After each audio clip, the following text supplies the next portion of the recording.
বাজার করো, তৃতীয়ত হচ্ছে বাজার করা শেষ, এখন আমার কাছে চলে আসো।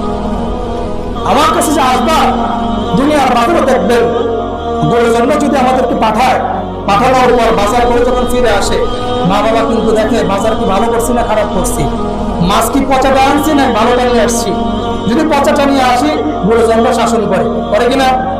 ঠিক তদ্রুপ আল্লাহ তাআলা বলছেন, হে দুনিয়ার মুমিনেরা, আমার প্রিয় বান্দারা, আমি তোমাদেরকে দুনিয়াতে পাঠিয়েছি বাজার করার জন্য।